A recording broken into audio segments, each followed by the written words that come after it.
Paz do Senhor para você, mais um estudo bíblico aqui, 2 Coríntios. A carta de 2 Coríntios, Paulo, diferentemente da carta de 1 aos Coríntios, onde Paulo fala de uma maneira muito mais simples, fala de uma maneira como se o povo de Corinto precisasse entender de uma forma mais clara. Já ao contrário da segunda carta aos Coríntios, ele já é um pouco mais, objetivo e já fala com mais atitude ao povo, já tratando como se fosse ali uma advertência ao povo de Corinto. No capítulo 1, ele fala ao povo que Deus ele nos ajuda para que a gente possa ajudar as outras pessoas. Então a forma do seu testemunho de viver é para ajudar as outras pessoas. Uma forma de entendimento bem claro em algumas igrejas do Brasil, inclusive a que eu frequento, sobre discipulado. Discipulado, quando você encontra um discípulo que realmente tem uma característica parecida com a sua vida, você vê como é plano de Deus naquilo ali. Por quê? Porque você passou por uma certa situação e você passa para esse discípulo e ele vai procurar outros discípulos que vão ter uma história de vida também parecida com a dele e com a sua. E isso é uma forma de usar seu testemunho como ajuda no aproximamento cada vez mais próximo, né, da pessoa. No capítulo 2, Paulo ele fala que é necessário trabalhar com as pessoas com amor. Então, o trabalho missionário que você faz, o trabalho que você faz na igreja, você tem que fazer realmente sentindo amor naquilo ali. Capítulo 3, ele fala que o mérito é de Deus e a graça, que é a graça que nos edifica, pois a letra mata, mas o Espírito, ele vivifica.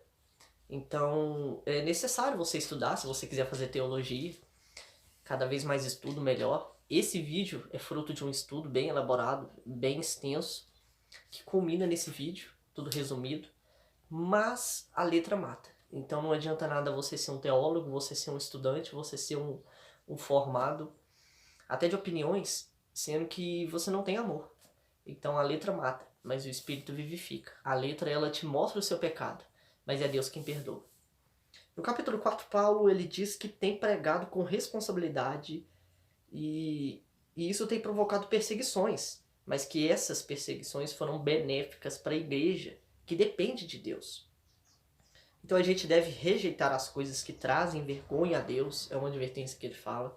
Segunda advertência, a gente deve pregar temas que têm a ver com Deus, não com a gente, a nossa vida. Não devemos pregar a nossa vida ali. Devemos pregar Jesus, levar as pessoas a Cristo. E terceiro, o que sofremos é leve comparado à glória eterna que nos espera lá no céu. No capítulo 5 eu quero ressaltar aqui 2 versículos. O versículo 7, que diz que vivemos pela fé e não pelo que vemos. E o versículo 17, que diz que quem está unido é nova criatura, unido a Cristo é nova criatura. E o que era velho já se passou e eis que surgem coisas novas. Aqui faz parte da renúncia do cristão até já formado, né? Para ele renunciar a si mesmo e viver uma vida totalmente entregue a Cristo. Quantos de nós cristãos precisamos voltar ao primeiro amor? Precisamos dizer que erramos contra Deus e que pecamos contra Ele e voltar a acender essa chama. No capítulo 6 eu destaco o versículo 18, que diz assim: eu serei o pai de vocês e vocês serão os meus filhos e filhas. Isso é o próprio Deus dizendo. Eu ressalto também que os sofrimentos que Paulo teve, né, fala dos sofrimentos dele no capítulo 6, e ele diz sobre escolher bem as companhias que você anda, com quem você anda vivendo, né? No capítulo 7, Paulo mostra que ele era um homem muito sensível e demonstrava amor com seus amigos. Ele cita muito Tito, né, nesse capítulo, e ele confia nos irmãos e tem alegria em viver, em ter comunhão com eles, né? Ele motiva o povo de Corinto a ajudar os necessitados e pobres no capítulo 8. E no capítulo 9 ele fala de confiança em Deus e nas pessoas. Fala de novo de generosidade a quem não tem muito. Capítulo 10 eu destaco o versículo 5 que diz o seguinte: levemos cativo todo pensamento para torná-lo obediente a Cristo. A verdade é que as nossas atitudes, os nossos pensamentos, eles devem se converter a Deus. Então tudo que temos, tudo que somos, deve ser obediente, levar cativo, prisioneiro, a ser obediente a Cristo. Então todo o nosso corpo, todo o nosso ser, toda a nossa mente e todo o nosso pensamento deve se submeter a Cristo. E o versículo 17 diz que quem quer se gloriar, que glorie-se então no Senhor. Se você quer se exaltar de alguma forma, ou você quer se gloriar, se glorie no que Deus tem feito, se glorie nas maravilhas e na natureza de Deus e na obra espetacular que Ele tem feito na vida das pessoas e na sua. Versículo 14 do capítulo 11. O próprio Satanás se disfarça de anjo. Ali no capítulo 11, Paulo está falando dos falsos profetas, né? E ele faz essa comparação, que até o próprio Satanás se disfarça de anjos. Então sim, existem lobos em meio a ovelhas. No capítulo 12 eu destaco 2 versículos. O versículo 7, que diz assim, ó, que para impedir que eu me exaltasse, foi-me dado um espinho na carne. Isso é Paulo dizendo que para impedir com que Paulo, pela fama que ele tinha, pelo convencimento que ele tinha, pelo forte poder do Espírito que vivia dentro dele, a coragem que ele tinha, para impedir que tudo isso subisse pela cabeça dele, foi dado a ele um espinho na carne, né? Ele foi atormentado ali para que ele não se exaltasse, mas se lembrasse de Deus. Isso acontece na caminhada cristã muito, já aconteceu várias vezes comigo e acontece muito na vida do crente.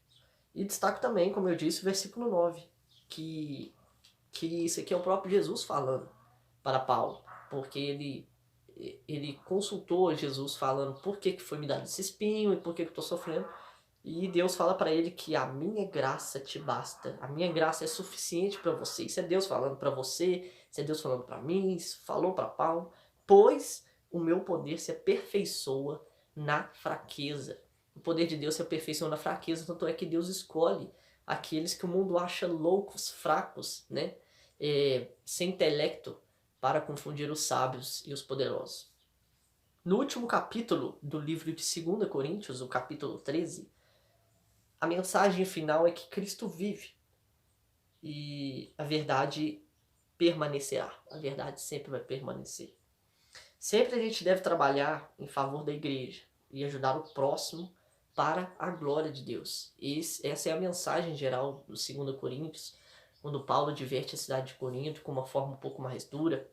Ele diz que a gente sempre deve trabalhar. Essa é a mensagem geral, que a gente sempre deve trabalhar. A gente sempre deve trabalhar em favor da igreja, em favor dos irmãos, em favor da comunidade, em favor da sua família, né? E ajudar o próximo para a glória de Deus, não para a sua exaltação, mas para a glória de Deus.